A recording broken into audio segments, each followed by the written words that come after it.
রাজ্য সরকারের পক্ষ থেকে, জনজাতি কল্যাণ দপ্তরের পক্ষ থেকে এবং আমার ব্যক্তিগত তরফ থেকে আপনাদেরকে সকলকে আমার আন্তরিক শুভেচ্ছা জানাই।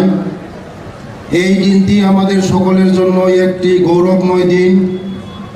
এটা আমাদের জন্য আনন্দের ও গর্বের বিষয় যে দেশবাসী জনগণ ব্যাপক উৎসাহ উদ্দীপনার সাথে আজাদি কে অমৃত উৎসব এবং হর ঘর তিরঙ্গা উদযাপন করছে।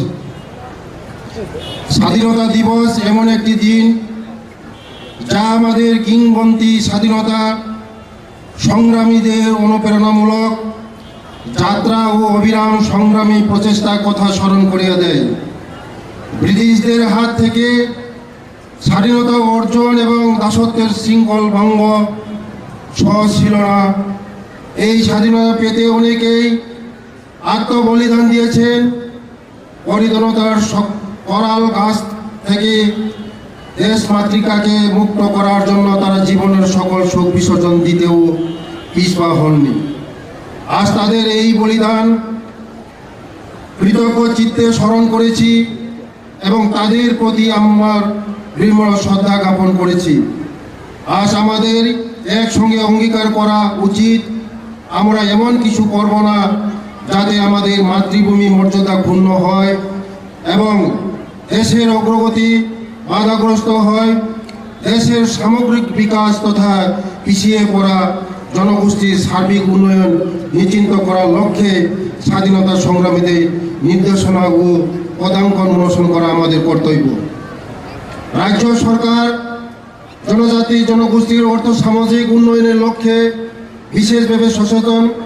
ভারতবর্ষের যশস্বী প্রধানমন্ত্রী শ্রদ্ধেয় শ্রী নরেন্দ্র মোদীজির নেতৃত্বে এবং রাজ্যের জনপ্রিয় মুখ্যমন্ত্রী শ্রদ্ধেয় শ্রী মানিক সাহাজির দিক নির্দেশনায় রাজ্য সরকার জনজাতিদের উন্নয়নমূলক কর্মসূচিকে সার্বিক গুরুত্ব সহকারে বাস্তবায়ন করে চলছেন। নতুন নতুন প্রকল্পের হাতে নেওয়ার পাশাপাশি জনজাতি উন্নয়নের বিভিন্ন চালু প্রকল্পগুলোকে পর্যালোচনা করে সময় ও পরিবর্তিত পরিবেশের সাথে তাল মিলিয়ে আরও বাস্তবমুখী করে তোলা হচ্ছে। রাজ্য সরকার ত্রিপুরার জনজাতিদের সর্বোপরি উন্নয়ন নিশ্চিত করার লক্ষ্যে জনজাতিদের শিক্ষা, স্বাস্থ্য, পুষ্টি, স্যানিটেশন, পানীয় জল, জীবিকাকে কেন্দ্র করে মুখ্যমন্ত্রী ট্রাইবাল ডেভেলপমেন্ট মিশন নামে এক প্রকল্প গত 15 নভেম্বর 2023 সালের জনজাতি গৌরব দিবসের ঘোষণা করে বর্তমান এই প্রকল্পের অধীনে বিভিন্ন কার্যক্রম চালু হয়েছে।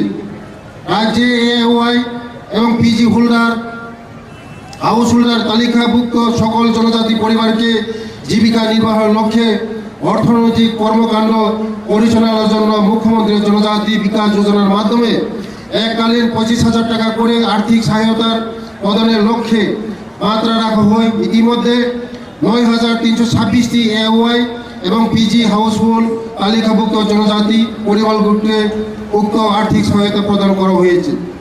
জনজাতি কল্যাণ দপ্তরের উদ্যোগে দেওসরা কল্যাশহর মহকুমায়, ইল্লা উদয়পুর মহকুমা এবং মঙ্গিয়াকামী তেলিয়ামুড়া মহকুমা এই 3টি স্থানে সিন্থেটিক ফুটবল মাঠ নির্মাণের কাজ হাতে নেওয়া হয়েছে।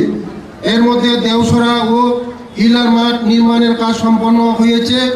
কৈলাসহর মহকুমার অন্তর্গত দেওসরা নবনির্মিত সিন্থেটিক ফুটবল মাঠের উদ্বোধন করা হয় গত 8ই আগস্ট।